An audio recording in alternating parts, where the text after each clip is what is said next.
Antonio, he's a knockout machine. Exactly. This kid is only 20 years of age, 28-0, and they say that it's only a matter of time before he gets in for the title against Jose Luis Bueno. We'll tell you more about that. All right. And Zuniga, Zuniga, his opponent. Danny Valdivia is set to introduce the fighters. Here's Danny. Here we go, bantamweights, 8 rounds. In the red corner to my left, wearing white and green trunks, from Mexico, Distrito Federal, at an even 118 pounds, undefeated in 28 professional bouts, 19 wins by knockout, Marco Antonio Barrera. And across the ring, in the blue corner, wearing white trunks, also from Mexico, Distrito Federal, at a trim and ready 115 3/4 pounds, with a professional record of 22 wins, 18 losses, 1 draw, 11 wins by knockout, Justo Zuniga.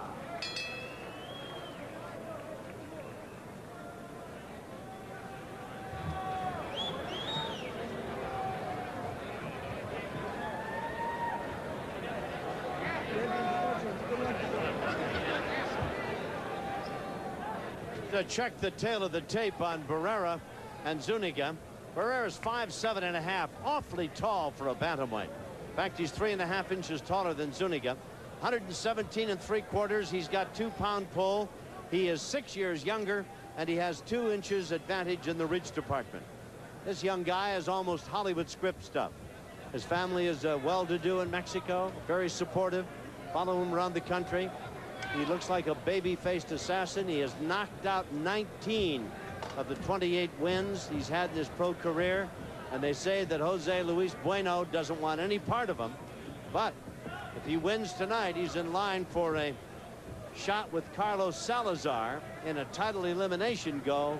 And later in the year, if things go according to this guy's timetable, why, he'll be in against Jose Luis Bueno for the title. Boy, he's a big bantamweight.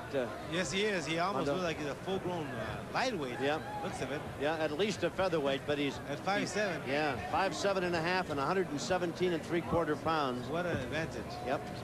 You know, I was 5'7" at 148. That's right.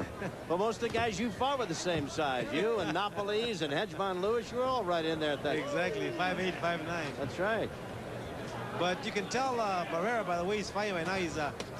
He's like hunting the prey down. He's looking for the opening. Of course, this is just the first round. In many cases, fighters of this caliber, they look for those punches that'll work for them right away. Zuniga's a southpaw.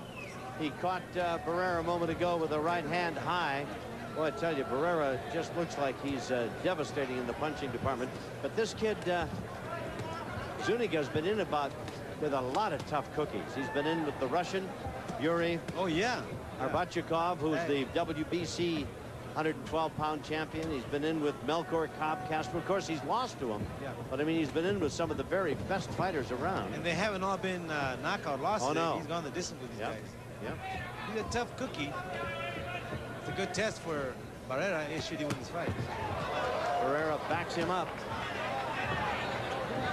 If I were Zuniga, I would not be waiting for Barrera to come to me. I'd either run entirely or I'd be on top of him the whole time. Barrera needs a little distance to get his punches in. He's got a 2-inch advantage in the reach department at 70 inches to 68. Down goes Zuniga, and I don't, for the life of me, know really which punch knocked him down. I don't know if he's going to get up. He's not going to get up. Oh, he is up. I don't know if he really wanted to, Mondo. I don't think so. I think he took a shot. It looked like it's on the side of the back, unless the right hand hit him first. I thought it was a body punch, and he appears to be a little rubber leg. But you know, that left hook that just landed didn't seem that hard, but the poor guy almost fell down from it. Whoa. Zuniga with just a handful of seconds left in round 1, trying to weather the storm, and he has taken a lot of left hands. He made round 1 from Barrera. So we'll stay here and follow Zuniga back to his corner. He's seconds a little slow getting in there. He had tried to put his own stool down there to sit down on, looking for a place to sit, maybe a place to hide. You know, Tom, it's hard to tell. Many fighters go in the ring And when they come up against a guy who hits like a dog on a mule, it's really, really demoralizing. Here's another look at the knockdown. There's the left hand. That was the one that kind of landed before it. There you go. Hit him right in the short ribs there. Caught him right in the liver with the left hand. But I think the left hook that hit him first, right there, had him in pretty bad shape. And then down he went after a left hand right to the liver. Sat there for a moment. And any fighter will tell you that if you get nailed there, I mean, and you hit a good shot, the pain is devastating. It's almost excruciating. And it seems to last forever. It's only probably 10 or 15 seconds, but it's enough that you don't want to get back up. And I'll tell you, Tom, when you're fighting a guy like Barrera, it's not only a physical situation here, it's psychological, too, that you got to deal with. That's right. You're in the ring with a guy that's 28-0, has knocked out 19 guys, is generally the consensus he is going to be the next bantamweight champion. If not, something's not right. The stars aren't in the right place or whatever. Yes. He is as big as a featherweight, as tall, and this is some kind of a fighter. He's only 20 years old. One would imagine this guy could grow up to be a lightweight, couldn't he? Exactly. He probably will. He's 20 years old. He's just growing. Whoa! That's a good right uppercut followed by a left hook. Now those punches are going to land, Tom, because Zuniga is not doing much to avoid being hit by those kind of punches.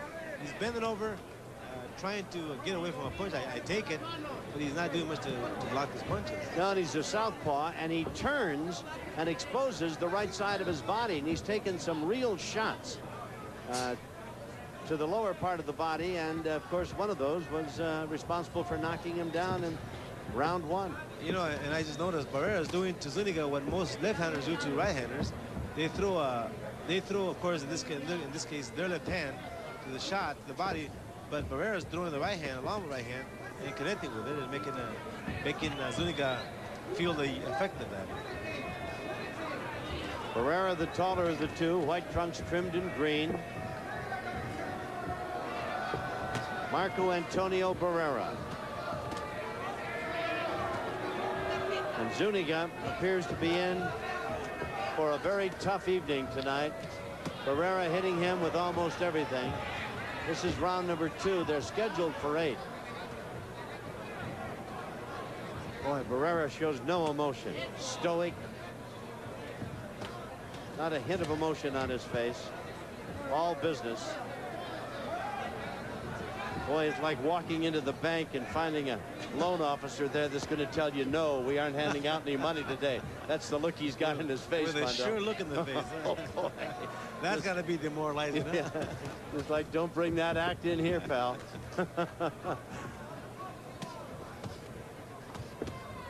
Tell you, Zuniga shows that he is a tough fighter. He's been in with some of the very best because he's taken some pretty solid shots. You know, Barrera, you've got to give the kid credit. He's very, very stoic, like you say, very sharp with his punches. He doesn't waver from what he's doing. He's got a fight plan. He follows through with it. The left jabs, they come through with an uppercut, the left hooks, and they're all landing. All right, round 2 coming to a close. We'll be back. Out they come for round 3. Zuniga in the white trunks. In the white trimmed in green, Marco Antonio Barrera. This is scheduled for 8. Barrera knocked Zuniga down in the first round. And that shot he just hit him with in the short ribs was the punch that put him down. Zuniga, the southpaw, has taken some pretty serious leather from Barrera so far, but Zuniga's a tough guy. He's been in with a lot of good fighters. You know, part of the emotion here at the actual fight, Tom, and that's what fight fans really anticipate. They know Barrera can hit, and they're just waiting to see the delivery. And I can see where Barrera is trying to set him up with a straight right hand that'll land. He'll follow that up with a left hook, and that'll be the person to knock him down. I tell you, just as you were speaking about that right hand, he let one go. He stuck out a very stiff jab and threw the right behind it, and Zuniga just did get out of the way.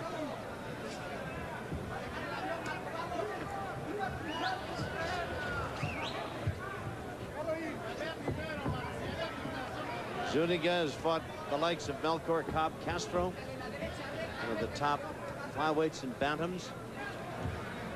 But in against the Russian. He's the WBC 112-pound champion. He's in tonight at 115 3/4. Barrera's 117 3/4. Mistake by Zuniga. He shouldn't be in there taking his body shots. An old adage in boxing, the stomach goes down, the hands go down. That's right. Whoa! There's that right hand you were talking about. He dropped it right on him. Up at 5. I don't think he's going to get up. He rolled over. I think you're looking at Barrera, who's won his 29th in a row and his 20th knockout. Boy, he dropped that right hand on Armando just as you said he was loading it up. And he found the opening, and boom. Zuniga is up. He's still a bit wobble-legged, and they're going to get him back over to his corner. Adam Carnes is there, the doctor. Watch the right hand.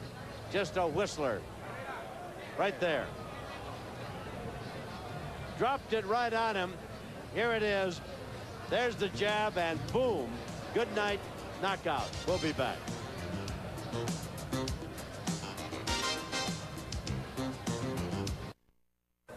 Barrera made short work of Zuniga, knocking him out in the second round. Danny Valdivia's got the official time. Here's Danny in the center of the ring.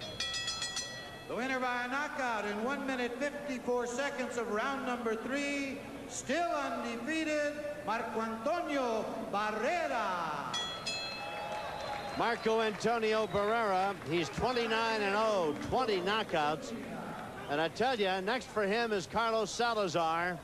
And if he holds to form, one would expect that he will be challenging Jose Luis Bueno for the championship sometime later this year, and quite probably right here at the Great Western Forum. This kid is some tough customer and a classic fighter. He's a devastating puncher. Coming up next, David Nunez and Archie Perry, heavyweights. Stay with us. We'll be back.